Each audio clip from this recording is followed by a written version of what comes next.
Doña Laura Preciado, muy buenos días. ¿Cómo está usted?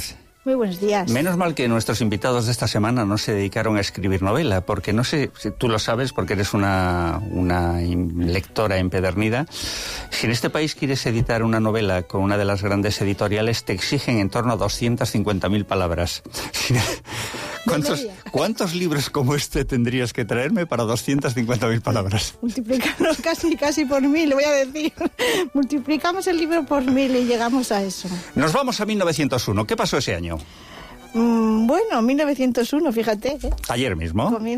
Comenzó un nuevo siglo, el siglo XX, nada menos. Ya podemos dejar atrás, que estamos en el siglo XXI, pero el siglo XX hubo de todo, ¿no? Todos sabemos un poco la historia reciente de nuestro país, pero en 1901, cuando se publica este libro, hay un género literario, no estábamos hablando efectivamente de novelas, sino de otro género, que es el teatro, en este caso, que era algo que estaba muy, muy, muy de moda, ¿no? El teatro era, digamos que en el mundo de las artes, lo más, era el protagonista, ¿no? Y dentro de ese género, del teatro, hoy en día, cuidado con el tema de las artes escénicas, porque igual el teatro no es tan... Está la televisión, está la imagen, está el vídeo por encima de igual del teatro en directo, ¿no? Pero en ese momento el teatro es protagonista y es una pareja la que publica este libro, que no es en sí una obra completa, sino que son unos pequeños sainetes en clave de comedia, en clave de humor, que es lo que caracteriza a esta pareja de hermanos. Ya voy dando pistas para que la gente vaya viendo quiénes eran estos dos famosos, muy conocidos,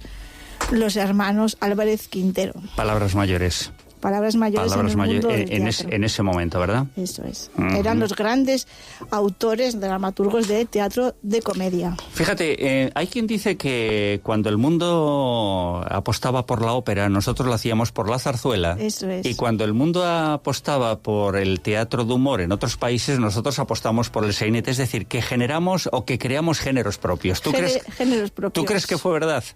Pues yo en el caso del sainete creo que sí, ¿eh? Creo que sí. Además, este género se llamaba dentro del teatro el género chico, y a la zarzuela se llamaba dentro de la música igualmente género chico. Efectivamente. Pero fue exitoso, y yo creo que sí que en eso España tiene ese mérito, porque era capaz con estos géneros llegar al público de todo tipo, ¿no? Al público general, no a las élites, sino al público, a la población general. Y para la miseria del momento, la España de 1901 no era precisamente una maravilla. Supongo que una sonrisa de vez en cuando no estaba nada mal. Y repito, recuerden ustedes, cuando hablamos de esta época, hablamos de un país con unos altísimos niveles de analfabetismo, ¿no? Y entonces mucha de la información, o prácticamente toda la información que se transmitía, era vía oral. Y esto es importantísimo para que sepamos de qué estamos hablando, ¿no? Efectivamente. Y el teatro no es exactamente la vía oral, pero es la manera de visualmente llegar al gran público que no sabe leer, que no se acerca al periódico ni a esas revistas ilustradas que hemos traído otras veces de esa época, sino que van al teatro como a divertirse. Entonces los autores hacían crítica, eran costumbristas, los Álvarez Quintero, sus argumentos son retratar costumbres de su Andalucía natal, pero de España en general, pero lo hacían siempre en clave de humor.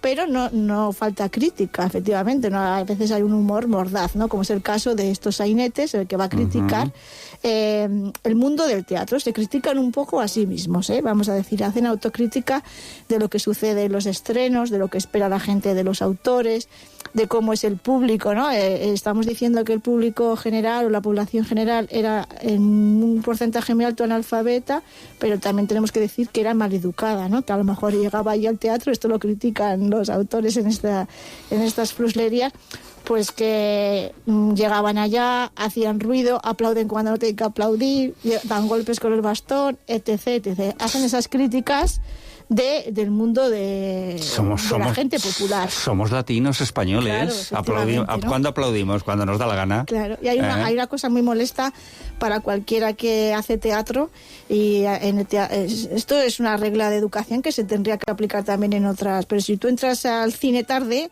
molestas al que se sienta al lado de tu butaca, pero no interfieres en la película.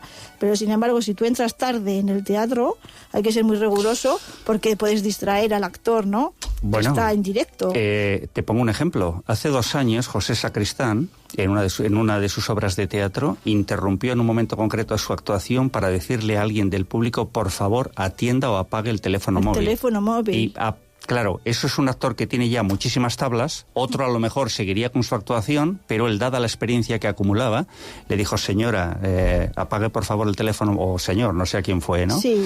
Apague usted el teléfono móvil, estamos en una plena representación y está usted interrumpiendo que disfrutemos el público y nosotros de la puesta en escena de una obra, ¿no? Efectivamente, el móvil, el sonido del móvil es algo que es el mal de estos días, ¿no? Y todavía, a pesar de que ya llevamos unas cuantas décadas con el uso habitual del móvil, todavía vas a actos en el que alguien tiene el móvil encendido y en un momento dado suena. Es tristísimo, pero todavía sucede. A pesar de que 5 minutos antes de que comience la actuación, ya por megafonía suena ese clásico, por favor, apaguen sus teléfonos móviles. Y yo también entiendo que alguien que no ha estado encima de un escenario no se da cuenta de lo molesto que es para quien está en ese momento haciendo una presentación, ¿eh? De verdad que te puede hacer perder la concentración de lo que estás haciendo, ¿no? Exacto.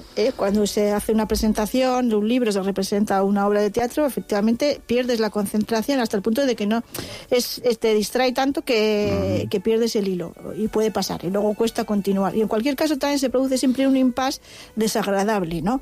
Porque el que está arriba no sabe muy bien. Esto que hizo José Sacristán, bueno, pues lo que dices, ¿no? La experiencia o las tablas le hicieron, pero la mayoría de las personas, si estamos en esa tesitura, callamos, pero es muy molesto y cuesta mucho retomar la situación. La situación de la que...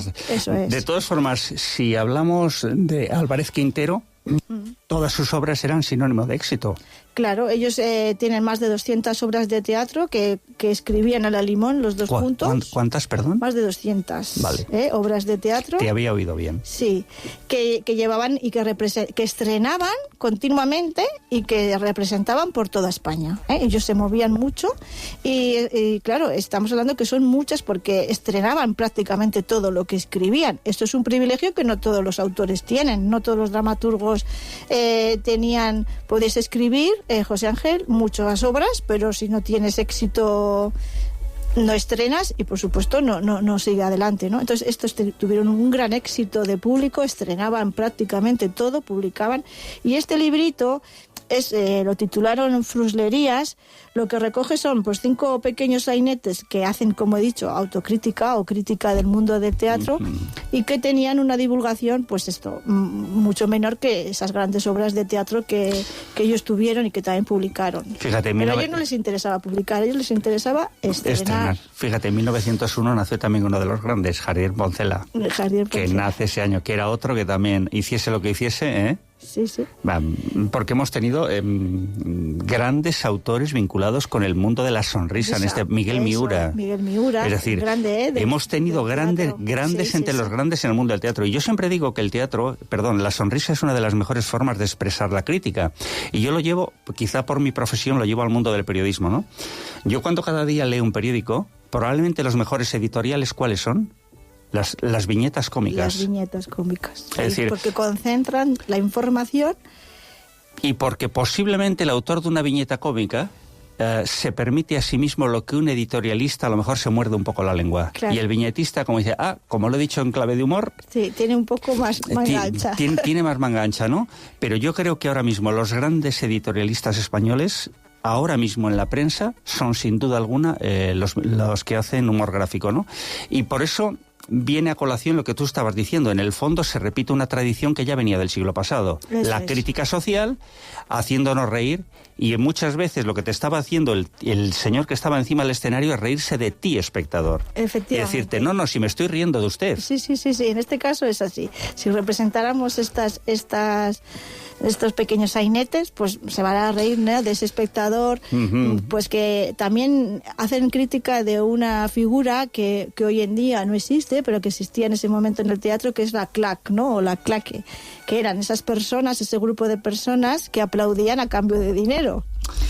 Ay, que Dios. no eran unos aplausos espontáneos, sino Sí. que eran personas que recibían un sueldo o un pequeño salario por aplaudir absolutamente toda la obra. Eso lo necesitaban algunos autores. Bueno, vamos a Los ver. Álvarez Quintero, debido a su gran éxito que estamos comentando, no lo necesitaban, entonces lo critican. Querida amiga, ¿no había plañideras en los entierros a las que se pagaba por llorar? Exacto, igual, pues de manera análoga en el teatro estaba la CLAC, que se la pagaba por aplaudir. Bien, ahora quiero decirte una cosa. Has venido en alguna ocasión y alguna semana con libros absolutamente maravillosos, con una encuadernación impresionante, con una calidad de papel fuera de mercado, con unas viñetas y unos dibujos maravillosos. ¿Y hoy me traes esto? Claro, hoy te traigo esto que dice. Pero Señores, por favor, ¿Qué birria? dile a los oyentes cuántos centímetros tiene esto. Pues aproximadamente 12 centímetros, es muy estrechito, tiene muy poquitas páginas, porque digo que no llegará a las 200 palabras o 300 en total. No me molesta en contarlas, pero es muy breve. Muy breve. Muy pequeño, tan pequeño que cuando he ido a buscarlo esta mañana... Te ha costado. Sé dónde está, porque hay una sección de la biblioteca muy bonita que está dedicada a que las estanterías están muy juntas, los estantes, porque son todos libros pequeños, los llamados libros minor, y sabía que estaba ahí, pero cuando he ido a buscar el número...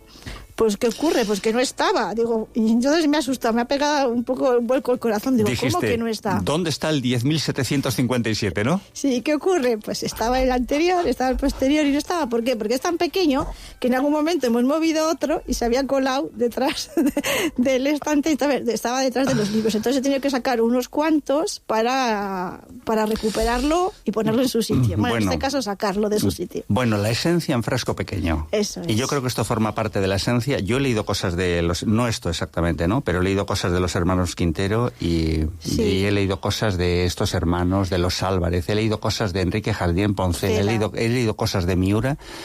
Y todas te entretienen. Me lo he pasado tan bien, porque repito, aparte de la crítica social, escribían muy bien, ¿eh? Escribían muy bien. Cuidado, escribían muy bien. Los Álvarez Quintero este año, el 2025, toda su obra, o sea que no hay excusas para no leerlos, porque toda su obra ha pasado al llamado dominio público. Claro. Se pierden los derechos de autor y todas se pueden volver a publicar y todas están, o muchas de ellas están digitalizadas en la Biblioteca Nacional, con acceso público. Y luego la última cosa que quiero decirte, ¿sabes una cosa? Al margen de la sonrisa que te despierta esto, y ya me pongo serio, al final es el retrato de una época. Sí, también, ¿eh? Es un retrato. Y nos permite perfectamente conocer cómo arrancó España a principios del siglo XX. Luego aquí hay diversión e historia. Y ¿no?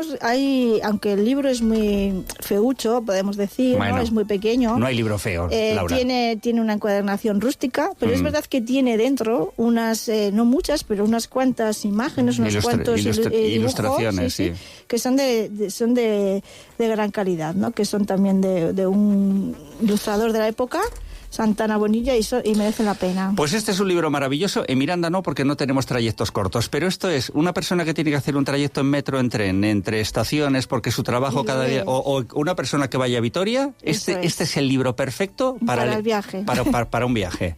Y al final se convierte en lo que ellos no querían, un libro de viajes, ¿no? Sí, bueno, y nada, decir solo una última cosa. Venga. A colación has dicho grandes personajes que nacieron en 1901, pues también en nuestra Miranda nació justo en 1901, Francisco Cantera Burgos, casualmente. Casualmente. ¿Lo tengo que decir? Sí. Porque, por si no lo saben, estamos hablando de la fundación del profesor Cantera. Burgos, claro. Sí. Pues nada, Laura, que es un placer. Pues nada, encantada. Creo que no te queda un libro más pequeño en la biblioteca para traerme, mira. Yo creo que en cuanto a tamaño, sí, pero en número de páginas... Ahí andamos. Lo tengo muy difícil, la verdad, uno con menos páginas. Hasta el martes que viene. Y muchas gracias, como siempre, por estas maravillas que nos traes y sobre todo la forma en la que nos lo cuentas. Es un placer hablar contigo. Gracias, igualmente. El martes te espero. Hasta el martes. Lotería.